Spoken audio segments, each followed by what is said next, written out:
Hey, Steve Backlund here. Welcome to the Igniting Hope Beliefs Gym. Starting 2026. What a great year. It's going to be the best year yet.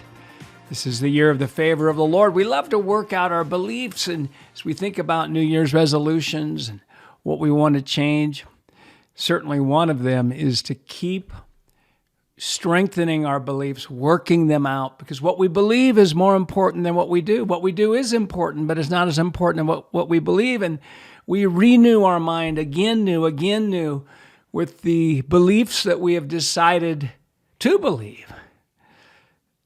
We are committed to help us overcome self-limiting beliefs, because there's no limit to how much we can renew our mind. There's no limit to how much we can be transformed. So there's no limit on your life. God's an equal opportunity God. And, I've just completed my 500th podcast. 500. Years ago, I felt like the Lord said, Steve, give me something to work with. And I have just week in, week out, and that's a key as we work out our beliefs, is that we commit to something and then do it whether we feel like it or not. Now, we start with small things. Maybe it's not a podcast for you, but something that we say, you know what, this is going to get done. And if we don't get it done, then we learn from it. We recommit. We find ways to do what we don't want to do, because both successful and non-successful people don't feel like doing things, but successful people find a way to do what they don't feel like doing. And so we work out our beliefs.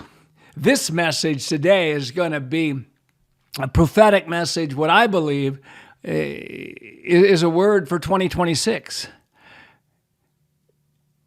I said, Lord, what are you saying? And here's what I heard. I was reading or thinking about Zechariah and Haggai and how they encouraged Zerubbabel to finish the temple. And just the Lord began to speak to me about that. I'll get to that in a moment. But the title of this message is 2026, You Are the Burning Bush. You are the burning bush. And the great story from Exodus chapter 3, where Moses, he had spent 40 years on the backside of the desert. It says this, verse 1, Now Moses was tending the flock of Jethro, his father-in-law, the priest of Midian, and he led the flock to the back of the desert and came to Horeb, the mountain of God. And the angel of the Lord appeared to Moses in a flame of fire from the midst of a bush. And he turned aside and he looked at it, and this event, this experience, this bumping into the burning bush caused him to move out of discouragement, thinking that his life was not going to have the significance that he had previously thought. And he moved into a history impacting purpose because of that.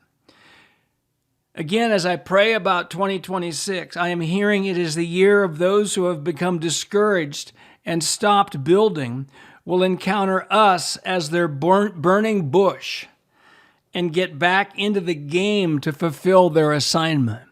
People are going to encounter you and me, and so many of you, people have already encountered you. You have already been their burning bush. You've already been the key. I know Igniting Hope Ministries has been that. Wendy and I have been that for many people. People have testified how maybe it's our book, maybe it's a message, maybe it's starting declarations, that has become, they didn't use the language of burning bush, but literally it caused them to move out of discouragement and into their purpose and to build what the Lord had. Now, Zerubbabel was another leader who needed a burning bush experience. His calling, along with the Jewish elders, was to rebuild the temple. But they had stopped building for 16 years because of opposition.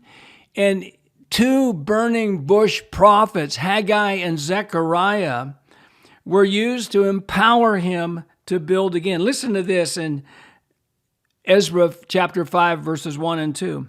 It says, then the prophet Haggai and Zechariah, the son of Iddo, prophets, prophesied to the Jews. So Zerubbabel, the son of Shealtiel, and Yeshua, the son of Josadak, rose up and began to build the house of God, which is in Jerusalem. And the prophets of God were with them, helping them.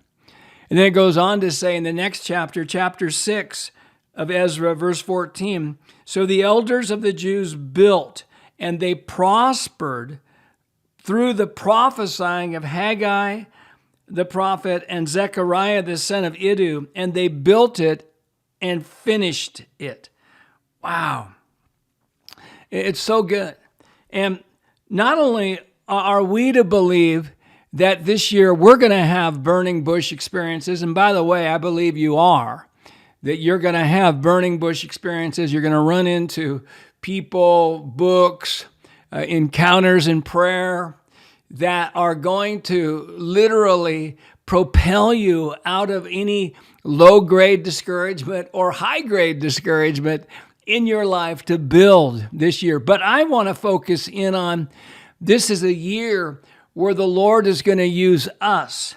He's going to use us as Haggai's and Zechariah's for Zerubbabel's who have important assignments but have stopped building because of opposition, discouragement, situations in their life that seemingly, maybe family situations, financial situations, health situations, church situations, that seemingly have stopped, have made it impossible to build what God had put in their hearts. Now, I believe Ezra chapters 5 and 6, they prophesied to us. The people, the prophets, Haggai and Zechariah prophesied to us. Here's some things that I'm hearing for 2026 for you. You will have key partnerships in being a burning bush to Zerubbabel's in 2026. It was Haggai and Zechariah. Jesus sent them out 2 by 2. There's fivefold ministry. We're parts of the body. Secondly, your prophetic encouragement is going to another level this year. Your prophetic encouragement is going to another level this year. It will grow in quantity and quality. Thirdly, your continued prophetic encouragement will cause influencers to prosper in what they do. Your continued prophetic encouragement will cause influencers to prosper in what they do. Now, I'm speaking a lot about people who've stopped, but this word is also for people around you who are actually doing things. They haven't stopped, but maybe they're slowing down. Maybe they're getting tired. Maybe there's circumstances. Your continued prophetic encouragement will cause them to prosper in what they do. And fourthly, God is partnering the practical prophetic teaching, which represented by Haggai, with the mystical prophetic teaching represented by Zechariah, to have people experience burning bushes of truth and power. I love that part because if you study the book of Haggai and Zechariah, they're great books right now to read through and meditate on. As you study those two, you'll find that Haggai very practical. He says, hey, the reasons things aren't working out is because you're actually violating spiritual laws. And yes, he had some other things to say, but that's the point he's coming at. Zechariah, the Lord, he was a mystical guy that there's so much imagery, there's so many things in there that are deep to understand, and he represents the mystical. I find that's fascinating because in my marriage with Wendy, I'm more of a Haggai. Love to teach practicals, do this will happen. And Wendy is more of hearing and She needs an encounter. So she says, I can't just do the practical. We've got to experience God. God is not just logical. He's supernatural. The spirit realm is more real than this realm, and it has things in it that will blow our minds. And I love the fact that I believe we kind of represent the Haggai and Zechariah encouragement to people, and the Lord's going to use you, and He's going to open your eyes, maybe to someone who's the opposite of you, and there's going to be a connection that He's going to make that going to bring both pieces. And for some, it's your marriage. Others, it's maybe someone you're on staff with, a friend, etc. Now, the book of Haggai and Zechariah have key verses in them. Let me just share a few of them. Haggai 1:9. Haggai speaks to our priorities. You look for much, but indeed it came to little. And when you brought it home, I blew it away. Why, says the Lord of hosts? Because of my house that is in ruins, while every one of you runs to his own house. This is a year of priorities. This is a year where our priorities are getting strengthened in the Lord, and to prioritize seeking first the kingdom and his righteousness, and all these things will be added unto you. Haggai also speaks about the greater things to come. He says in Haggai 2:9, the glory of this latter temple shall be greater than the former. And hope believes the future will be better than the present, and we have the power to help make it so. And this is the glory. We believe there's more glory. We love what's happened in the past, but there's greater glory this year than last year, because we have a God who moves from glory to glory. Zechariah gives us a great declaration to proclaim to Zerubbabel in Zechariah 4:6. This is the word of the Lord to Zerubbabel, not by might nor by power, but by my spirit, says the Lord of hosts. It's not by our human effort that this is going to get done. It's by focusing, it's magnifying the Lord. His spirit is going to do it through you this year. And then Zechariah tells us more about what the Lord will do by his grace. Zechariah 4:7. It's this. It says, who are you, O great mountain? Before Zerubbabel you shall become a plain, and he shall bring forth the capstones with shouts of grace, grace to it. Bless me. How can we position ourselves to be burning bush encounters for modern day Zerubbabels? Let me give you 6 quick things to do. Believe. Just believe that you are. If we can't consistently do it, we don't believe we have. Number 2 is identify who you are to partner with. It may be one person, a whole church, a particular ministry, or a group of friends, or maybe the Lord's going to show you something else, but identify and say, I'm partnering with them. Obviously, if you don't have that, maybe you date people first before you marry them in a long-term partnership in ministry. But believe for that. Identify. And then 3, go on an encouragement rampage. Tell people regularly what you like about them. Overflow with thanksgiving for what people are doing. 4, give God a lot to work with. Write, create resources, invade social media, do podcasts, etc. 5, encounter God's love and power. Put yourself in situations where God can touch you in great ways. We have encounters to release encounters. We read the book of Acts. It's a book of encounters. People need more than just wisdom. They need the power of God. And then 6, live in wonder and enthusiasm in every situation. We never know who we will ignite with hope. We never know who we will ignite with hope. It may be a modern-day David teenager who will save a nation. We live in wonder. We live in excitement. We say, this could be today. This could be the person. This could be the meeting. You are a burning bush that will break discouragement off people and propel them into their calling. Let me say that again. You are a burning bush that will break discouragement off of people and propel them into their calling. As you move forward in this, the words of Zechariah will cause you to keep believing in even seemingly insignificant situations. Zechariah said this in chapter 4, verse 10, despise not the day of small beginnings. As we attach great faith to those we connect with, then great things, I believe, will happen through them. My, what a word. You are, 2026, you are a burning bush. You are the burning bush. Hey, thanks so much for listening to this podcast. So this year is going to be such a great year. Hey, we're just starting up. As I record this, I'm recording this on New Year's Day, 2026. We are starting on Monday our Victorious Living course, 16-week online course that Wendy and I are doing.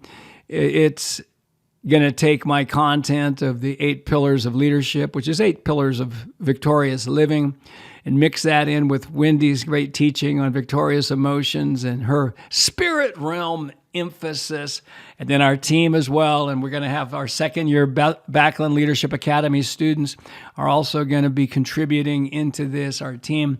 It's really going to be good. If you're looking for something to start the year off, and you want something that's going to just real, I believe it's a burning bush course.